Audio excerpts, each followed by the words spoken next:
शुक्रिया। यहाँ पे जितने भी आए हमारे यहाँ पर मेहमान हैं उनका बहुत बहुत शुक्रिया, और साथ ही NCDX और IPFT का भी बहुत बहुत शुक्रिया कि हमें लोगों से जुड़ने का मौका मिल रहा है। और इस महापंचायत को हम लेकर महाराष्ट्र, गुजरात, राजस्थान होते हुए अब पंजाब पहुँच चुके हैं। और पंजाब आए तो हम लोगों ने पहले काफ़ी विचार किया कि किस कमोडिटी पर चर्चा होनी चाहिए। पंजाब, हम अगर दुनिया में दूसरे सबसे बड़े उत्पादक हैं तो पंजाब लीडर हैं जो स्टील उत्पादन में, तो हमने सोचा कि स्टील पर ही यहाँ पर चर्चा की जाए और महापंचायत की जाए। महापंचायत का मकसद ये है कि आप लोग पंच हैं और आपकी राय भी ली जाएगी, और यहाँ हमारे जितने भी स्टीम्ड पैनलिस्ट बैठे हैं उनकी भी राय ली जाएगी, और फिर हम इनके सुझावों के जरिए आगे बढ़ेंगे, लोगों को जागरूक करेंगे, कुछ आपसे सीखेंगे, कुछ हम इनसे सीखेंगे, और ये जो हमारा अवेयरनेस कैंप चल रहा है इसको नई दिशा देंगे और आगे लेकर जाएंगे। तो चलिए शुरुआत करते हैं कमोडिटी महापंचायत की। आप तीनों मेहमानों का बहुत बहुत शुक्रिया, मनोज जी, नवीन जी, रमेश जी, आप लोग यहाँ पर आए। आप दोनों तो इस इंडस्ट्री से जुड़े हुए हैं भी, और रमेश जी के बारे में बोले कि स्टील कारोबार से नहीं जुड़ने के बावजूद इनकी नॉलेज स्टील को लेकर इतनी ज़्यादा है कि काफ़ी कुछ आज सीखने को हम सभी को मिलने वाला है। और नवीन जी फाइनेंशियल मार्केट से काफ़ी लंबे समय से जुड़े हुए हैं, तो सारे प्रोडक्ट की बारीकियों को समझते हैं, और साथ ही मनोज मित्तल साहब तो इंडस्ट्री को रिप्रेजेंट कर रहे हैं। तो हेजिंग कैसे किया जा सकता है, कैसे आप अपने रिस्क को मैनेज कर सकते हैं, तमाम मुद्दों पर चर्चा करेंगे। स्टील, जैसा हम सभी जानते हैं कि हम दुनिया में दूसरे सबसे बड़े उत्पादक हैं और पंजाब लीडर है स्टील उत्पादन को लेकर, और यही वजह है कि गोविंदगढ़, जो यहाँ स्टील मार्केट का मक्का कहा जाता है, वो हमारा बेसिस सेंटर भी है, वहाँ से प्राइसेस डिसाइड होते हैं।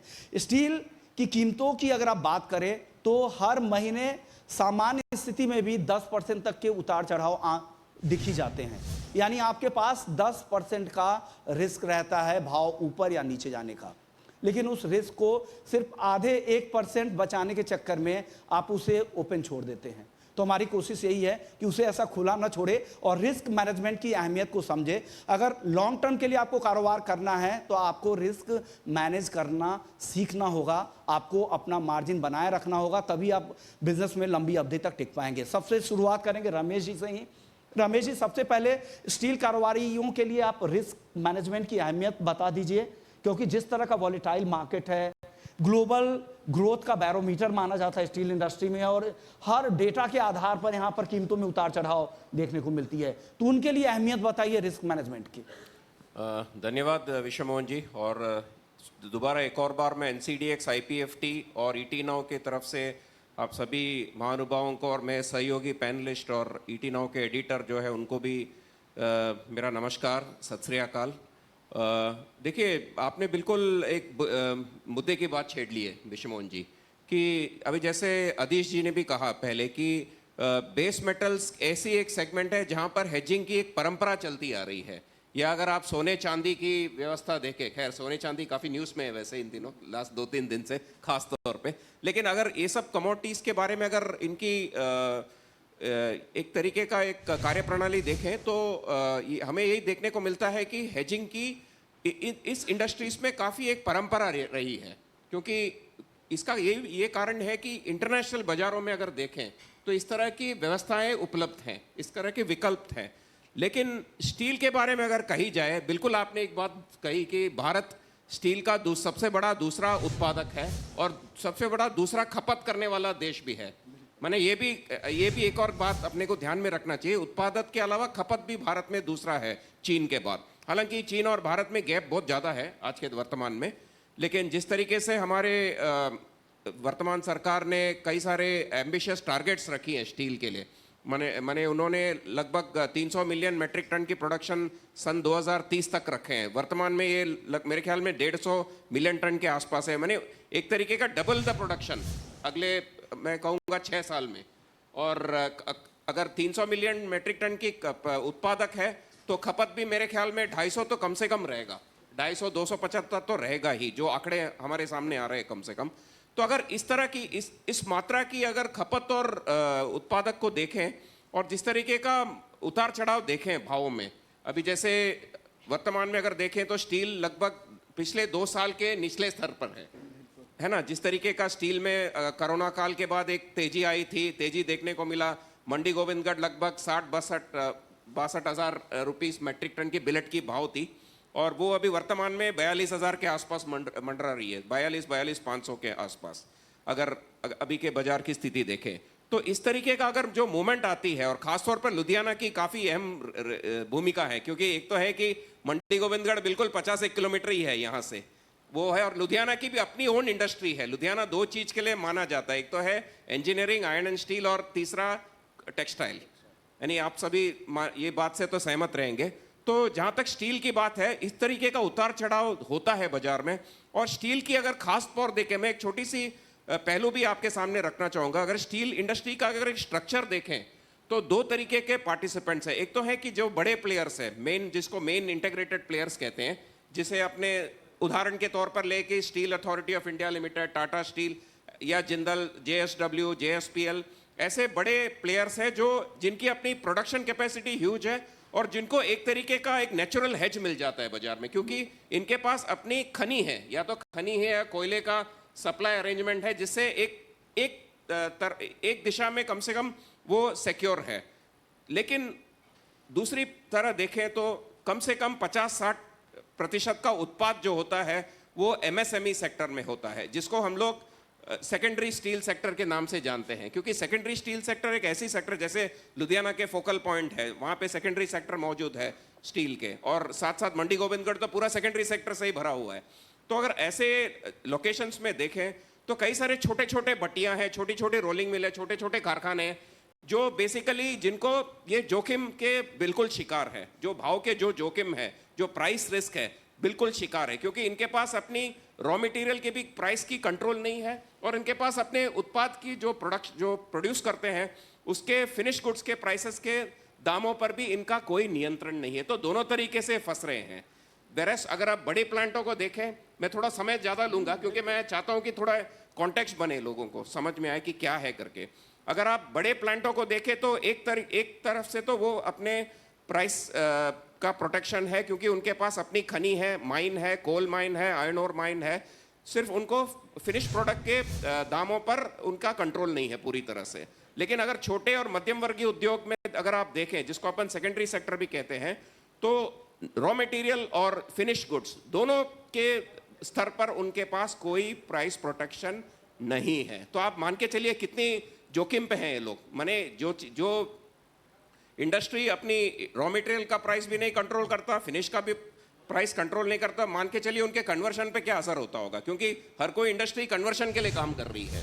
माने चाहे आप स्क्रैप कच्चे माल का भाव 10,000 हो, 20,000 हो, 50,000 हो, या फिनिश प्रोडक्ट का दाम हो 70,000 हो, 75,000 हो या 65,000 हो, लेकिन इंडस्ट्री काम करती है कन्वर्शन पे।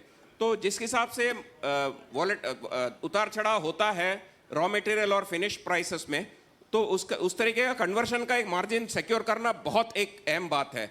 और स्टील में अगर व्यक्तिगत तौर से देखें तो कोई ऐसे रिस्क मैनेजमेंट टूल की इसकी एक चरित्र नहीं है वैसे बाजारों में। जैसे बेस मेटल्स में लंदन मेटल एक्सचेंज की जब से स्थापना हुई थी लगभग 100 साल 135 साल पहले, तो या न्यूयॉर्क मर्केंटाइल कॉमेक्स में जब गोल्ड या सिल्वर की जो फ्यूचर्स ट्रेडिंग चल रही है, जो डेरिवेटिव ट्रेडिंग चल रही है, तो अगर उसके विरुद्ध देखें तो स्टील में ऐसी कोई विकल्प नहीं है बाजार में। तो एनसीडीएक्स ने क्या लगभग 20 साल पहले भी एक प्रयास करा था कि इसको एक तरीके से, हालांकि ये काफ़ी मुश्किल टास्क है क्योंकि कोई भी नया प्रोडक्ट को लेकर आना, उसको एक्सेप्टेबिलिटी लेना, वो अपने आप में समय लगता है। लेकिन एनसीडीएक्स ने डिस्पाइट ऑल द चैलेंजेस ये प्रोडक्ट को लॉन्च करा। हमारी टीम जो बैठी है यहाँ पे, उन्होंने बहुत बड़ी भूमिका निभाई है इस प्रोडक्ट को लॉन्च करने में।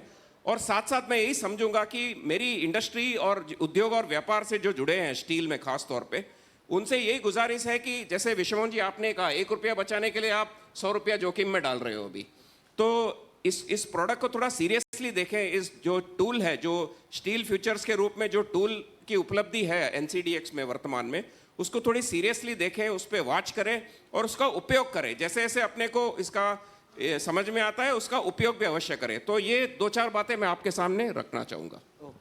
बिल्कुल नवीन जी, अब मैं आपके पास आऊँगा। जो प्रोडक्ट की बातचीत कर रहे हैं, तो क्योंकि जिस तरह की वॉलेटिलिटी होती है, जिस तरह के उतार चढ़ाव स्टील मार्केट में देखने को मिलते हैं, कोविड काल में तो 10-10% तक के मूवमेंट देखने को मिल रहे थे स्टील मार्केट में, तो इतना आप कह सकते हैं इतना संवेदन है कि आप कभी भी भाव किसी भी तरफ जा सकते हैं, आप पूरी पोजीशन खुला छोड़ के रखते हैं। आपके पास क्या क्या ऐसे में विकल्प है जहां पर वो हेज करके जा सकते हैं? स्टील कारोबारियों के लिए आप क्या सलाह देंगे यहाँ पर? Thank you very much ji Vishnu Mohan ji. सबसे पहले मैं थैंक्स करूंगा ईटी नाउ का और मेरे पैनलिस्ट फ्रेंड्स मनोज जी और Suresh ji. Thank you very much to having me on this bench.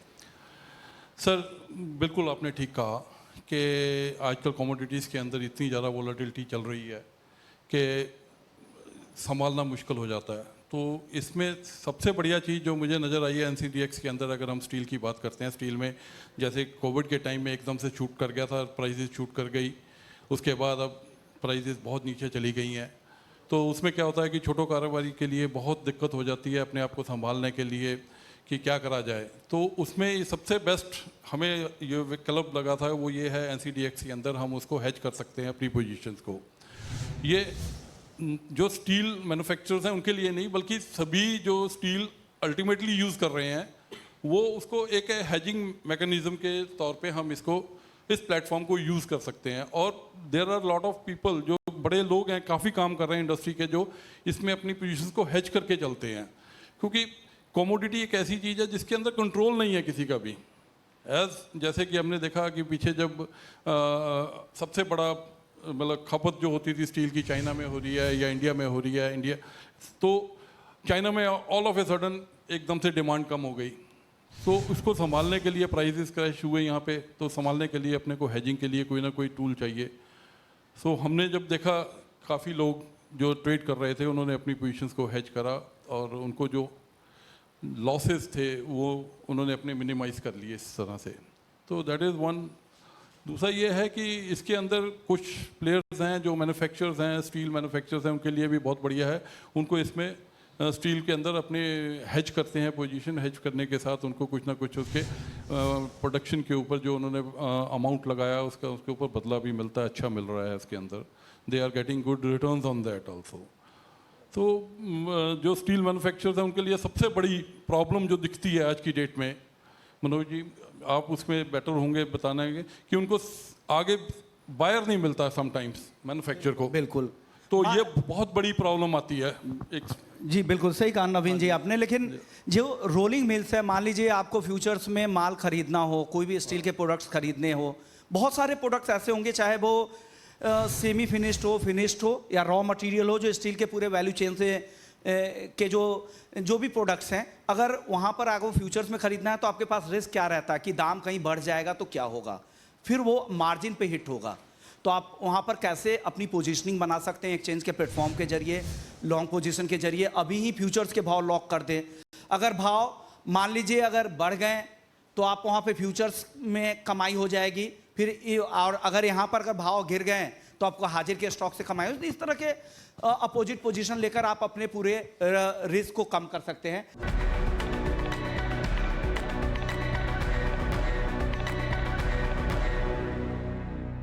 Manoj Mittal साहब, आप इंडस्ट्री से जुड़े हुए हैं, कुछ केस स्टडीज के जरिए लोगों को समझाने की कोशिश कीजिए कि कैसे आपने इस वॉलेटाइल मार्केट में अपने रिस्क को कम किया और उसका कैसे आपको फायदा मिला है। ये केस स्टडी में तो कोई एक उदाहरण के तौर पे बताइए कि आपने उस दौरान क्या किया था और उससे आपको क्या क्या फायदा मिला है। मैं धन्यवाद देना चाहता हूँ एनसीडीएक्स का और 18 स्वदेश जी का और आए हुए सभी गेस्ट का। ऐसे जो हमारी मार्केट है, आपको पता ही है आयरन स्टील की मार्केट बहुत ज़्यादा वॉलेटाइल मार्केट है। वो 5-10% आप जैसे कह रहे हो वो कोई बड़ी बात नहीं है। तो वो एक महीने में क्या एक दिन में भी, अभी तो वॉलेटिलिटी बहुत कम हो गई है। पहले तो बहुत ज़्यादा 2-3 रुपये किलो जो आप कह रहे हो अभी 5% एक दिन में ऊपर नीचे होते थे। तो ऐसा है क्योंकि जब हम काम करते हैं या जो बहुत सारे मैन्युफैक्चरर काम करते हैं तो वो माल बेचते हैं, उनकी जो देने का टाइम होता है वो 2 महीने, 3 महीने, 4 महीने, 6 महीने का इकट्ठा जो उनके साथ कॉन्ट्रैक्ट होता है। तो कॉन्ट्रैक्ट में अब जब आपके पास वो टाइम 6 महीने का, तो आपको आज का रेट के साथ कॉन्ट्रैक्ट करना पड़ेगा। और जो आज का स्टील का रेट है वो फिक्स तो नहीं है, ठीक है, नहीं, वो तो रोज़ घटता बढ़ता रहता है। तो पीछे तो उनको ये सबसे बड़ा फ़ायदा तो उनको है। और सेकंड चीज़ जो आप बात कर रहे हैं कैसे फ़ायदा हुआ, तो फ़ायदा ऐसे ये मार्केट अब तकरीबन 1.5 साल से डाउन ही आती जा रही है, ठीक है ना। तो अब हमने माल ले लिया और ज़्यादातर स्टॉकिस्ट ही होते हैं, शॉर्ट करने वाले तो सिर्फ ट्रेडर ही हो सकते हैं, मैन्युफैक्चर है उनके पास स्टॉक होता है, ठीक है नहीं, जो रिटेल वाले दुकानदार हैं कोई भी है उनके पास हमेशा माल पड़ा होता है, तो वो माल जब बेचना चाहे बेच तो सकते नहीं, जब ग्राहक आएगा तभी बेच पाएंगे, ठीक है ना। अब जब अगर वो हेज की होती पोजीशन, जो उनके पास स्टॉक घटता जा रहा है, रेट घटते जा रहे हैं, रेट घटते जा रहे हैं, अगर वही पोजीशन उन्होंने एनसीडीएक्स पे हेज की होती या कहीं पे भी हेज की होती तो वो उस लॉस से तो कम से कम बच जाते, क्योंकि हमारी स्टील इंडस्ट्री में मार्जिन बहुत थिन है, हम वॉल्यूम पे खेलते हैं, मार्जिन 1% से भी कम मार्जिन है, और 1% का मार्जिन तो बहुत ज़्यादा माना जाता है हमारे काम में, क्योंकि वॉल्यूम बहुत ज़्यादा है, क्योंकि स्टील सेकंड मोस्ट कमोडिटी है क्रूड के बाद जो ट्रेड होती है, ठीक है ना। तो इसके कारण देखो हम तो यही कह सकते हैं, जब से मैंने खुद काफ़ी हेजिंग की है स्टील में एनसीडीएक्स में, क्योंकि जब मार्केट डाउन आ रहा है तो जब बेचना है कि जब हम बेचना चाहते हैं तो बिकता नहीं है माल, जब वो बायर तो तभी आएगा जब उसको लेना है या उसको तेज़ी दिख रही है, मंदे में कोई बायर नहीं होता, तो हम उस समय एनसीडीएक्स में इसको बेच सकते हैं। Thank you. बिल्कुल सही, आपने अच्छे तरीके से समझा दिया है। मान लिया आप स्टॉकिस्ट ही है, आपने प्रोडक्ट बना लिया, स्टील से जुड़े प्रोडक्ट बना लिए और आपकी कॉस्टिंग मान लीजिए 1 लाख रुपए हो गई। अब स्टॉक आपके गोदाम में पड़ा है, ग्राहक जब तक नहीं आ रहे हैं तो आपके पास रिस्क क्या है, भाव गिर जाएंगे। आपने बनाया 1 लाख रुपए की कॉस्टिंग पे 90,000 हो जाए, 95,000, कुछ भी हो सकता है। तो आप कैसे खुले छोड़ सकते हैं ऐसे दौर में जब आपके लिए मार्जिन आप बहुत कम मार्जिन में कारोबार कर रहे हैं, अगर उसे बनाए रखना है, आपको बिजनेस अगर लंबी अवधि तक करना है तो आपको हेज करके जाना पड़ेगा। सर अब सवाल ये उठता है, एक तो अगर सीधा प्रोडक्ट जो लॉन्ग प्रोडक्ट्स स्टील के मौजूद है एक्सचेंज पे, वहाँ तो सीधे सीधे कॉरेलेशन है, कोई दिक्कत नहीं, वहाँ पर हेज कर लिए। लेकिन कई सारे कारोबारी यहाँ पर होंगे जो छोटी इंडस्ट्रीज वाले होंगे, उनके फिनिश्ड प्रोडक्ट का भी काम होगा और उनके रॉ मटेरियल के भी काम होंगे, चाहे वो आयरन ओर हो, स्पॉन्ज आयरन वगैरह हो, तमाम तरह के रॉ मटेरियल हो, तो दोनों तरह की चीज़ें, कॉरेलेशन तो काफ़ी हद तक सेम रहता होगा, सिमिलर लाइन पे चलते होंगे। तो क्या वहाँ भी उन प्रोडक्ट्स की भी हेजिंग संभव है क्या, अगर स्टील लॉन्ग के जरिए? बिल्कुल अहम सवाल है ये, क्योंकि जैसे एक्सचेंज के पास ऐसा होता है कि हर कोई प्रोडक्ट लॉन्च नहीं किया जा सकता है। माने अगर आप वैल्यू चेन की अगर आप एक रूपरेखा देखें तो इसमें बड़ी वैल्यू चेन है ये, चाहे कच्चे माल हो, जैसे आपने बिल्कुल सही कहा, आयरन ओर हो या कबाड़ हो या चाहे बिलेट हो या चाहे वो टीएमटी हो या फिनिश दूसरे जो भी फिनिश प्रोडक्ट्स हो, तो हर किसी का तो प्रोडक्ट का एक्सचेंज पर लॉन्च नहीं किया जा सकता है। लेकिन एक चीज़ है कि अगर आपने एक ऐसा प्रोडक्ट लॉन्च किया जो एक तरीके से आपके कच्चे माल को भी की भी प्राइस को की जो मूवमेंट है उसको कैप्चर करता है, और साथ साथ जैसे फिनिश प्रोडक्ट्स है, जैसे सरिया है या वायर रॉड है या टीएम जैसे स्ट्रक्चर प्रोडक्ट्स है, उसकी भी प्राइस मूवमेंट कैप्चर करता है, तो उससे कोई बढ़िया चीज़ नहीं है। और मैं इसलिए नहीं कह रहा हूँ क्योंकि एक्सचेंज पर है, मैं इसलिए कह रहा हूँ क्योंकि ये आंकड़े के साथ हमने कई दफ़ा साबित किया है इसको। क्योंकि हमारे पास जो भाव हैं, जैसे हमारे यहाँ वर्तमान में स्टील बिलेट का वायदा चल रहा है एनसीडीएक्स में, जिसकी डिलीवरी और प्राइस मंडी गोविंदगढ़ से चलती है, पंजाब से। तो अगर आप इंडस्ट्री की वैल्यू चेन देखें, खासतौर पे लॉन्ग प्रोडक्ट्स की, अभी मैं इस पे बहुत जोर देना चाहूँगा, क्योंकि स्टील में 2 तरीके के प्रोडक्ट्स होते हैं। एक तो है फ्लैट प्रोडक्ट्स, जिसको अपने कॉइल के रूप में या शीट के रूप में या प्लेट के रूप में यूज़ करते हैं। वो अधिकतर वैल्यू एडेड एप्लीकेशन जैसे ऑटोमोबाइल्स में या वाइट गुड्स में या इंजीनियरिंग में होता है। लेकिन अगर भारतवर्ष की सबसे दूसरी बड़ी इंडस्ट्री देखें, जिसको हम कंस्ट्रक्शन के नाम से कहते हैं, अगर आप जीडीपी की आंकड़े देखें तो कम से कम मैं समझता हूं कि 8 से 10% कंस्ट्रक्शन की भूमिका होगी। तो अगर कंस्ट्रक्शन में अगर जो लोहा या इस्पात जो यूज होता है उसे हम लॉन्ग प्रोडक्ट्स के रूप से जानते हैं। जैसे खास तौर पे जो सरिया होता है, सरिया बेसिकली जिसको हम लोग टीएमटी रिबार के नाम से जानते हैं अंग्रेजी में, जिसको हम लोग सरिया बोलते हैं देशी भाषा में। तो अगर सरिया की उपयोग देखें तो ज़्यादा करके वो कंस्ट्रक्शन से जुड़े हैं। और मैं समझता हूँ कि जो लुधियाना में या जो मंडी गोविंदगढ़ में जो इंडस्ट्री बसी है, क्योंकि हमारे पास लुधियाना की ऑडियंस है, तो अगर इस इंडस्ट्री की स्ट्रक्चर देखें तो पूरी की पूरी लॉन्ग प्रोडक्ट्स की तरफ है ये। और मुझे ये बताते हुए खुशी हो रही है कि जैसे मनोज जी ने भी बिल्कुल कहा कि वो तो प्रैक्टिशनर है, एक तरीके से उन्होंने इस्तेमाल भी किया है। तो जैसे अगर वो वायर रॉड या टीएमटी या स्ट्रक्चरल स्टील को लेकर हैच करना चाहते हैं तो बिल्कुल हो सकता है, क्योंकि हम अक्सर देते हैं कि एनसीडीएक्स में जो प्रोडक्ट है बिलेट, अगर उसमें मान लीजिए 100-200 रुपये की बढ़ोतरी हुई तो हम अक्सर देखते हैं कि सरिये में भी 100-200 या 200-300 रुपये की बढ़ोतरी होती है, या दूसरे फिनिश प्रोडक्ट्स में भी होती है। सिमिलरली अगर हम लोग कच्चे माल की तरफ आए, जैसे कबाड़ है, स्क्रैप है, या जैसे स्पॉन्ज आयरन है, तो अगर ऐसे प्रोडक्ट्स का भी अगर देखें तो बिलेट में अगर मान लीजिए 100-200 का फर्क या जो भी फर्क आता है, बिल्कुल उस मात्रा से ही उसमें भी फर्क आता है वैसे। कॉरिलेशन काफी हद तक बिल्कुल बिल्कुल। तो संक्षेप में मैं ये कहना चाहूंगा कि ये अगर आप स्टील बिलेट की कॉन्ट्रैक्ट जो देखें एनसीडीएक्स में, उसका पूरे वैल्यू चेन में, खासतौर पे लॉन्ग प्रोडक्ट्स की जो वैल्यू चेन है, जो जिसका उपयोग कंस्ट्रक्शन इंडस्ट्री और इंफ्रास्ट्रक्चर इंडस्ट्री में हो रहा है, तो उसमें कम से कम कोई भी प्रोडक्ट देखे तो 90 से 95% का तालमेल है, कोरिलेशन है। तो अगर इस तरह की कोरिलेशन होती है तो मैं समझता हूं कि इससे और कोई बड़ा विकल्प नहीं है इसको उपयोग करने के लिए। बिल्कुल सही बात है कि आपके पास जो विकल्प मौजूद है उससे अगर कॉरिलेटेड प्रोडक्ट में भी अगर आप हेजिंग हो जाए तो इससे अच्छी बात क्या होगी।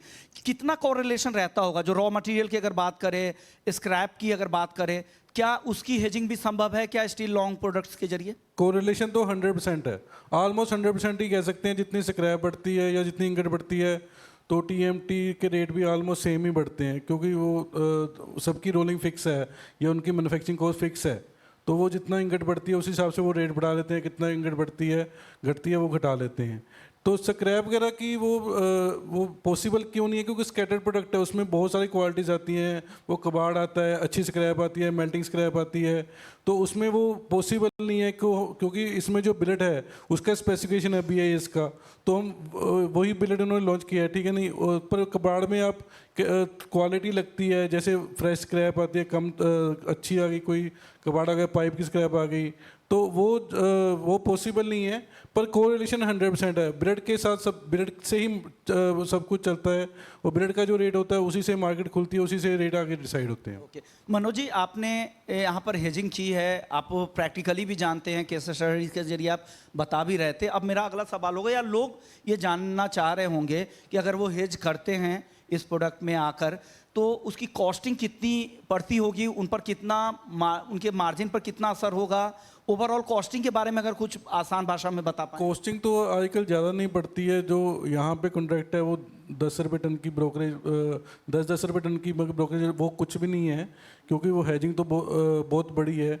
तो कॉस्टिंग तो कुछ नहीं, मार्जिन भी बहुत कम है, मार्जिन जो एक्सचेंज लेती है, क्योंकि अगर हम फिजिकल में माल लें तो वो 100% देना पड़ता है। आजकल कोई भी माल अगर आप फिजिकल में ले तो 2 दिन में 3 दिन में माल उठाना पड़ेगा। तो यहाँ पे आप 10% दे के अपना माल, अगर आपको तेज़ी लगती है तो आप माल ले सकते हो, मंदा बेच सकते हो, और सिर्फ 10% अमाउंट लेनी है। और अगर आप अपने लॉस को कवर कर सकते हो सिर्फ 10% का मार्जिन दे के। और देखो, हर बंदा चाहता है भी उसको जो वो काम कर रहा है उसमें उसको मार्जिन मिल जाए, उसको लॉस ना हो, वो मार्जिन उसका फिक्स रहे तो वो उसमें खुश है। ठीक है, तेज़ी लगी तो अलग बात है, पर यहाँ पे मार्केट बहुत वोलेटाइल है। ये नहीं है भी मार्केट आप एक महीने में 1% का जंप देख रहे हो, ठीक है नहीं, वो जंप 5%, 10%, 2% कुछ भी हो सकता है।